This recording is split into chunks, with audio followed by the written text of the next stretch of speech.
le citizen journalisme, c'est ça? Peut-être que c'est la traduction qui n'est pas bien faite.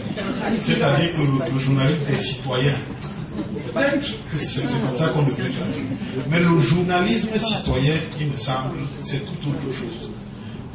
C'est l'obligation que tout journaliste, ou alors celui qui veut faire œuvre de journaliste, a de faire correctement et en toute responsabilité, en tout respect de l'éthique et de la déontologie du métier, son travail. Je crois que ce journaliste-là est un journaliste citoyen qui œuvre pour le bonheur de son pays. Là, c'est clair. Mais les gens qui veulent parler, qui veulent s'exprimer, qui veulent témoigner de par le monde de ce qui se passe autour d'eux ou des faits dont ils ont connaissance, qu'on trouve un autre nom à cette activité-là. Que ce ne soit pas du journalisme citoyen. Parce que je ne peux pas faire du journalisme citoyen sans les journalistes. Oui, tout à fait, c'est pour ça que je disais, moi, personnellement, je préfère témoin participatif, c'est-à-dire un témoin qui est très actif, en fait. Il y a des témoins passifs, mais lui, il est très actif, c'est-à-dire qu'il assiste à une scène, il veut rendre ça publiable ou bien à la vue de tout le monde. C'est pour ça que moi, je parle vraiment de témoin au lieu de journalistes citoyens. Comme vous dites, on est avant tout des citoyens avant d'être des journalistes, quoi.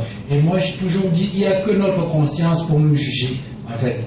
Donc, il y a, je l'ai dit dans les causes, il y a une recherche effrénée de la célébrité. Le fait qu'on passe votre reportage, ne serait-ce que 90 secondes sur Internet, sur CNN, en vous citant, vous devenez célèbre dans votre coin. Donc, il y a des gens qui sont comme ça, à la recherche permanente de la célébrité. Ils en sont malades. Je ne sais pas si vous réalisez généralement des journalistes qui prennent la retraite. Je ne sais pas si on prend la retraite quand on est journaliste. En règle générale, ils finissent comme clochards ou ithyliques et tout ça. Il y a une étude qui a été faite par une de mes collègues quand j'étais à Paris sur ce que sont devenus les journalistes de l'agence France Presse quand ils ont cessé de travailler. Il a fait à peu près un travail sur 92 journalistes, quoi, Cuba, machin. 90% de ces journalistes-là sont devenus des alcooliques ithyliques.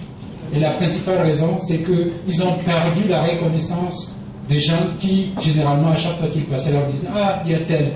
Ils ont perdu les nombreux appels qu'ils recevaient. C'est-à-dire quand ils étaient en fonction, on les appelait en permanence, on les invitait dans des séminaires, dans des restaurants. Du jour au lendemain, tout ça là, c'est terminé. Et pour supporter le temps qui passe, soit ils font comme tous les retraités, c'est-à-dire leur temps passe temps favori, c'est vous raconter ce qu'ils ont vécu, quoi. Je ne sais pas si vous avez côtoyé les anciens de l'ancien régime. Toutes les 2 minutes, Aïdjo, on fait il faut. Aïdjo, c'est terminé.